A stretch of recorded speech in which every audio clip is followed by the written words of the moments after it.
What's up, guys? Today we've got another creator interview for you. We'll be interviewing Glitchfish, who we almost met once in real life, IRL, as they say.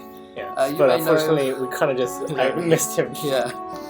You may know him as the creator of such levels as Decoration Mishap, and the team picked Jammehs World and Sacketeers Adventure. Yep, all really cool levels. Yep. Basically, he has a really high level of quality. Yes. All his levels are like all the creators we picked. Yeah, pretty much that's very true. All our creators got high quality content. We're good.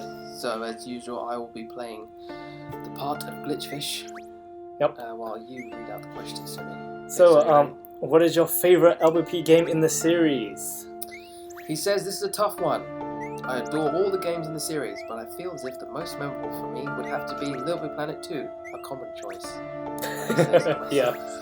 Mainly due to all the hype it brought with all of the new tools, etc. However, I think my favourite is LBP 3, due to all of my new friends and creations I can now build with the additions added by Sumo Digital, and my glorious invitation to the game jam for the game. Oh wow, interesting. So that's cool. But yeah, I think everyone chooses LBP2 if they've been with the series from the beginning. A lot of them will choose LBP2 because I think that's just where they had the best memories of. So what's the most favorite or most useful creator tool and why? He says if I had to use a tool, it would probably be the microchip or the new broadcast microchip. They are so useful. You can make the most complex logic and organize it however you want.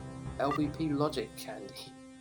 Yes, you can search that. You can hashtag it, and you can search for stuff which I just think looks like a big mess. But I don't really know. Oh, you know what he's talking about? Yes, I've seen some. Okay. It's like there's logic porn, whatever. All right.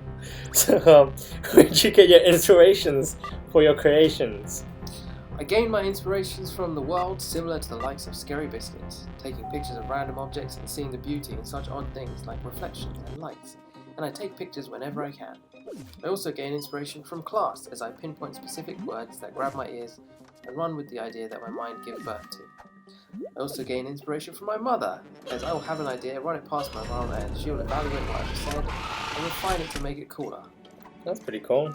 Yeah. There's actually more people involved in Glitchfish's process. Yeah, they do it anywhere, he says. In the car, to the local aquarium stores, the mall, generally whenever we're in contact and I have a weird idea. Best mother ever. Oh, that's cool. So how long does it normally take you to plan and make a level? I'm assuming that your mother is not involved throughout that whole process. Yeah. Well, you take my time with this sort of thing, like all the creators. Oh, no one's like, it takes me about 2 hours. 2 hours on a Sunday. Well, that said, Scary Biscuit does churn out a lot of levels very quickly. Yeah, when he can. That's because he just sits there for ages, right? Yeah. Yeah. It's not really short, it's just days-wise, it's quite short. Yeah. My recent adventure, Sacketeers Adventure, has been in development since 2010. Oh wow.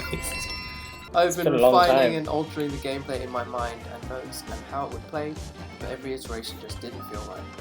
Come along LBP3 and bam, it's beautiful. A general platformer takes me a week or so to get concrete gameplay mechanics. Then I flesh it out and explore all kinds of possibilities with that idea. I then share my ideas on Twitter or forums and gain a response. If the idea gets the wow factor, it's a keeper. If it's just nice, then I'll go back and refine. The longer the better.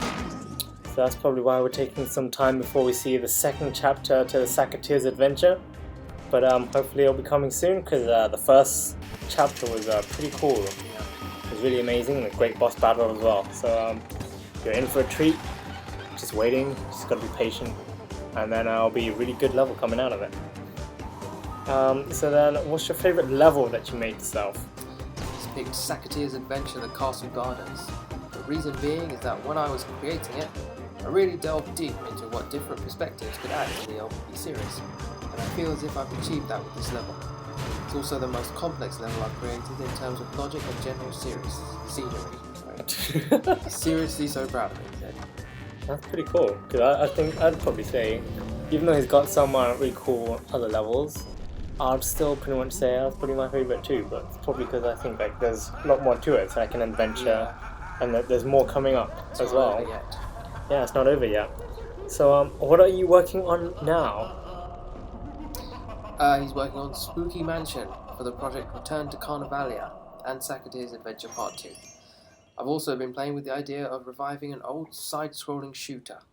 Ooh, interesting. So what can we expect from the next installment of the Sacketeers adventure? He says he hasn't had much time to create due to college coursework. Oh no. And soon leaving for... Oh, he's not even in uni yet. So he's unsure. More to be announced soon, he says. He's aiming for an end of the year or beginning of 2017 release, but unsure so far. Well, it'll be definitely worth the wait, I'm sure. It's been very good so far, so I can't wait. If you want to have a look at all the other future installments, you might be able to get into the menu in the Sacketeers adventure, where you can see how he's already planned ahead for future installments of the Sacketeers adventure, so that'll be very cool. What tips do you have for budding creators? He says if you want to learn how to create, you need to learn the basics. I think that's where we came. Yes. Experiment with ideas and never get put down with your work. Just keep trying new things, and if it doesn't work, try it another way. Also, just learn how logic and materials work together by messing around. Without the fundamentals, you can't build a structurally sound building. Yes, very wise advice. I mean, well, we don't really know anything about logic, so we've just been trying to put random pistons and stuff together to make things work, and it just keeps crashing on us.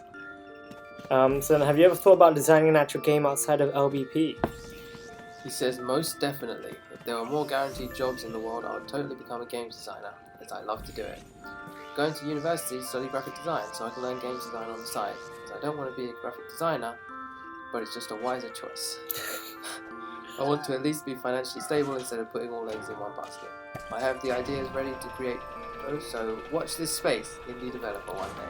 Well, we wish you luck, Glitchfish, and we hope you achieve what you are dreaming of. We also look forward to what those indie games that you come out with. Yeah. So, what other games do you play, or do you look forward to? Sonic the Hedgehog and his 25th anniversary, Platoon, Bayonetta, Tearaway, Unravel, Sound Shapes, Crash Bandicoot, Loco Roco, Patapon, Gravity Rush, and its sequel, Pokken Tournament. The list goes on. I usually stray from the norm and love unique and creative things. Pokken is Pokemon Tekken. Oh, I see. Yeah. Okay. So, speaking of sound shapes, so that's another creative style kind of game that you play. Well, anything else that you play that is like creatively styled?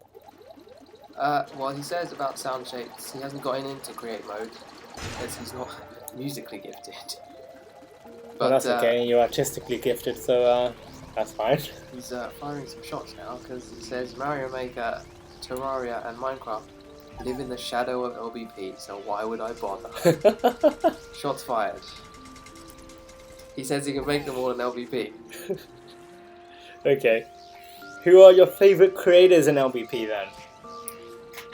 Another long list. Wow. Meniska, Deadman, Blockbuster 95, I like them. Scary Biscuit, Space Monkey 187, we like them. Rikoru Daniel, LBPLombax7, Half Up, I love Half Up.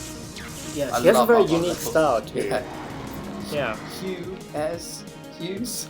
I can't decide, just a shout out to everyone I'm friends with on LBP. That's nice. So, yes, Glitchfish loves you. Glitchfish's friends. So, who would you like us to interview next? Everyone he's mentioned, specifically Blockbuster 95, Hugh-es and LBPLombax7. And he's also said Space Monkey 187, but we've already interviewed him already. So you can check out Space Monkey's interview, link in the description as well. But definitely you should go check out Glitchfish's levels, queue them up, and definitely hard them on lbp.me so that you can be notified when the next installment of Sacketeers Adventures comes, because that is definitely a level well worth playing. So we hope you enjoyed this interview, and we thank Glitchfish for joining us, well, kind of, in his response. And we hope you queue up his levels. Links will be down below. We hope you like this video, click the like button below, and we hope you subscribe to leftstickrightstick to be notified when we have another creator interview up. We have loads of creators lined up for you, so definitely check this space follow us on Twitter to be notified as well. And we hope you join us soon. So we'll see you guys next time. Enjoy!